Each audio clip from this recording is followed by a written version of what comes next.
శ్రీ గురుభ్యో నమ. శ్రీ గణేష పురాణం 37వ అధ్యాయం. వరదాఖ్యానం. బ్రహ్మ ఆ తరువాతి కథను ఇలా కొనసాగించాడు. ఓ వ్యాసమునీంద్ర, అలా అనుష్ఠానానికని వెళ్ళిన గృత్సమదుడు తపమాచరించడానికి తగిన ప్రదేశాన్ని అన్వేషిస్తూ అరణ్యాల గుండా వెళ్ళసాగాడు. ఒకచోట పుష్పకమని అతి రమణీయమైన వనాన్ని కనుగొన్నాడు. అనేక వృక్షాలతోటి, లతలతోటి శోభితమై గలగల ప్రవహించే సెలయేళ్లతో అతి ప్రశాంతంగా ఉన్న ఆ వనంలో ప్రవేశించి ఆ ప్రదేశంలో విహరించే దేవతాగణాల అనుమతిని పొంది అక్కడ నివాసం ఏర్పరచుకొని కాలి బ్రొటనవ్రేడి పైన నిలిచి అనన్యమైన ఏకాగ్రభక్తితో తన శ్వాసను సైతం నిరోధించి కేవలం వాయువును భక్షిస్తూ అలా 1000 సంవత్సరాల కాలం ఘోరమైన తపస్సును ఆచరించాడు. ఆ తపస్సు యొక్క తీవ్రతకు తపోగ్ని జ్వాలలు వెలువడి దేవతలను తపింపచేశాయి. అలా మరికొంతకాలం రాలిన ఒక్కో ఆకును ఆహారంగా స్వీకరిస్తూ దృఢ ప్రయత్నంతో ధ్యానం చేస్తుండగా మరో 15,000 సంవత్సరాలు గడిచాయి. అటువంటి దారుణమైన తపస్సును చూసి అతడును అనుగ్రహించి వినాయకుడు తేజోరూపంగా ఆవిర్భవించాడు. లేగ దూడ పిలుపు విన్న గోమాతల అలా గృత్సమధుని సన్నిధికి గజాననుడు చేరుకున్నాడు. తన కిరణాలతో దిగంతాలలోని చీకట్లను పారద్రోలే సూర్యునిలా అద్భుతమైన తేజపుంజముతో అతని ఎదుట ప్రత్యక్షమయ్యాడు. ఆ దివ్యమైన రూపం ఎలా ఉన్నదంటే, చేటల వంటి చెవులు చలిస్తుండగా మదించిన ఏనుగుల ఏకదంతాన్ని ధరించి, తొండమును విలాసంగా ఇటు అటు విసురుతూ, శిరస్సును చంద్రకళను ధరించి, కంఠాన పద్మముల మాలతో, చేతిలో తామర తోడను ధరించి సింహవాహనారూఢుడైన ఆ స్వామి 10 చేతులతోనూ కుంకుమ, అగరు కస్తూరి కలిపిన గంధముతో పూయబడిన దివ్యదేహంతో సర్ప యజ్ఞోపవీతాన్ని దాల్చి సిద్ధి బుద్ధి అనే భార్యలు చెరో ప్రక్కగా ఉండగా, ఇది అని నిర్వచించలేని అనిర్వ్యాచ్య స్వరూపుడై ఉండి కూడా భక్త కోటులను అనుగ్రహించేందుకై లీలగా సగుణ స్వరూపమును దాల్చి ఆ గృత్సమధుని ఎదుట సాక్షాత్కరించాడు. అప్పుడు అపారమైన తపస్సుతో వెలిగే ఆ ముని తేజస్సు గణేశుని ఎదుట ఎలా తెలపోయింది. ఆ దర్శనానికి దిగ్భ్రామ చెందిన గృత్సమధుడు భయచకితుడై ఇది ఏదో విఘ్నం కాబోలునని మూర్ఛిల్లాడు. అప్పుడు తేరుకొని మనస్సులోని గణేశుడిని ఇలా ప్రార్థించసాగాడు. ఓ దేవదేవుడైన విఘ్నేశ, నా తపస్సుకి ఇట్టి విఘ్నం ఎలా కలిగింది? నన్ను ఈ మహావిఘ్నము నుండి వెంటనే రక్షించు. ఏ కారణం చేత నా తపస్సుకిట్టి మహా దుఃఖము సంప్రాప్తించింది? నిన్ను విన ఇంకెవరినీ శరణు కోరను. నీవు మా పంక్తిలో కూర్చునేందుకు పూజార్హుడు కావు అంటూ అత్రి మహాముని తిరస్కారంతో పలికిన మాట ముల్లులా నా హృదయంలో గుచ్చుకొని బాధిస్తున్నది. ఈ సంకటం నుంచి ఇక గడిచి గట్టెక్కేదెలాగూ? ఓ వ్యాసమునీంద్ర, ఇలా మనస్సులో పరిపరి విధాల తర్కించుకుంటూ వ్యధ చెందుతున్న గృత్సమధునితో సర్వజ్ఞుడైన గజాననుడిలా అన్నాడు. నాయన, నీవు నా భక్తులందరిలోనూ అగ్రస్థానంలో ఉన్నావు. నిన్ను అనుగ్రహించదలిచి వచ్చిన నీ ఇష్టదైవాన్ని వరమీయ వచ్చిన వేల్పును గజాననుడిని నేనేనయ్యా. ఎంతో తపోనిష్టాగరిష్ఠులైన సనకాదులకు సైతం దర్శన దుర్లభమైన ఈ నా స్వరూపాన్ని నీ అందుగల ప్రత్యేక అనుగ్రహంగా కనబరిచాను కనుక నీవు సకలమైనట్టి భయా సంకోచాలను వీడి నీ మనోభీష్టాన్ని తలుపు. నీవు కేవలం పాదాంగుష్టముపై నిలిచి చేసిన తపస్సు నాకెంతో సంతోషాన్నిచ్చింది.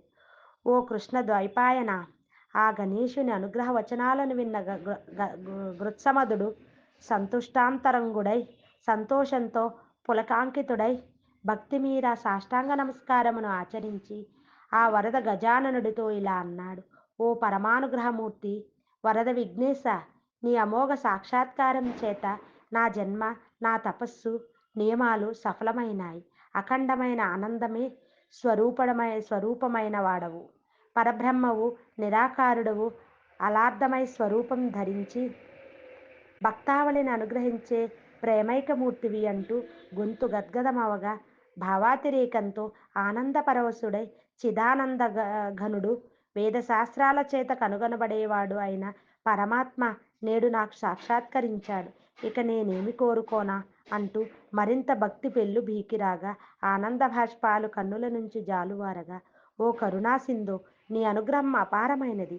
భవసాగరాన్ని తరింపచేయడానికి తారకుడివి అయిన ప్రభూ, 84 లక్షల జీవరాశులలో మనుష్యుడు ముఖ్యుడు.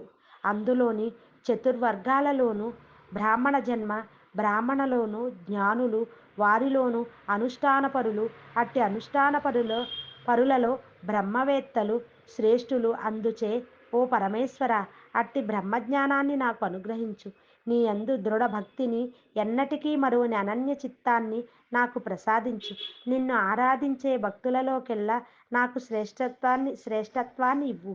ముల్లోకాలలో అందరి చేత కొనియాడబడే ప్రఖ్యాతిని, నమస్కార యోగ్యతను నాకు కలుగుజేయి.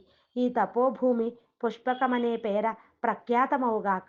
ఓ దేవ, నీవిక్కడనే అనుగ్రహమూర్తివై వెలసి సదా నీ భక్తుల మనోభీష్టాలను నెరవేర్చు. ఈ పుష్పకపురము నేటి నుండి నీ పేర గణేశపురమని ప్రసిద్ధ చెందునుగాక అంటూ పునఃపున సాష్టాంగ నమస్కారములు చేశాడు. అప్పుడు దరహాసం చిందే మోముతో ఆ విఘ్నపతి ఇలా వరమిచ్చాడు. ఓ మునిశ్రేష్ఠ, నా అనుగ్రహం పొందిన భక్తులకు ఈ ముల్లోకాలలోనూ అసాధ్యమేమీ లేదు. ఓ బ్రాహ్మణోత్తమ, నీ మనోభీష్టము యథాతథంగా తప్పక నెరవేరగలదు. దుర్లభతరమైన బ్రాహ్మణతత్వాన్ని నీకు అనుగ్రహించాను. నీవు గణానాన్త్వ అన్న ఋగ్మంత్రాన్ని జపించావు గనక ఆ మంత్రానికి నీవే ఋషివి కాగలవు. బ్రహ్మాది దేవగణాలలోనూ వశిష్ఠాది మునిగణాలలోనూ నీవు పరమోత్కృష్టత్వం పొందగలవు. కార్యార్థులైన సర్వులు ఇక నుంచి సకల కార్యారంభములలోనూ ముందుగా నిన్ను స్మరించాకనే నన్ను స్మరింతురు. ఈ రకంగా చేసిన వారికి సకల కార్యాలు సిద్ధించగలవు. ఋషి దేవత చ ఛందస్సులను ఎరుగని దేవతా కార్యాలేవి ఫలితాన్నివ్వవు. సకల దేవతలకు భయాన్ని గొలిపేవాడు, ముల్లోకాలలోనూ విఖ్యాతుడైన మహాపరాక్రమంతుడైన పుత్రుడు నీకు జన్మిస్తాడు.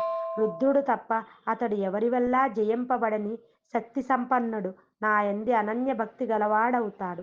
నీవు తపమాచరించిన ఈ వనము కృతయుగంలో పుష్పకమని, త్రేతాయుగంలో మణిపురమని, ద్వాపరయుగంలో బానకమని, కలియుగంలో భద్రకమన్న పేర్లతో విఖ్యాతమవుతుంది.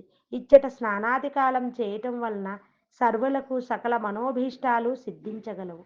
ఓ వ్యాసమునీంద్ర, ఇట్లా వరధుడైన గజవదనుడు ఆ మునికి విశేష వరాలను దయతో అనుగ్రహించి అంతర్హితుడైనాడు. ఆ తరువాత అక్కడ ఒక చక్కని గణేశ ప్రాసాదాన్ని నిర్మించి అక్కడ వరద గణపతి మూర్తిని ప్రతిష్ఠింపజేశాడు. వృత్సమదుడు గణేశుని అనుగ్రహం వల్ల దీనికి సిద్ధిస్థానం అన్న ఖ్యాతి కలిగింది. అప్పుడు ఆ ముని భక్తిభావ సమన్వితుడై ఆ వరద గణపతిని చక్కగా పూజించాడు. ఓ మునీంద్ర, విఘ్నరాజు యొక్క ఈ వరదాఖ్యానాన్ని ఎవరైతే వింటారో, పఠిస్తారో అట్టివారు సకలాభీష్టాలను పొంది గణేశానుగ్రహం వల్ల మోక్షం పొందగలరు. ఇది శ్రీ గణేశ పురాణం ఉపాసనాఖండంలోని వరదాఖ్యానం అనే 37వ అధ్యాయం సంపూర్ణం.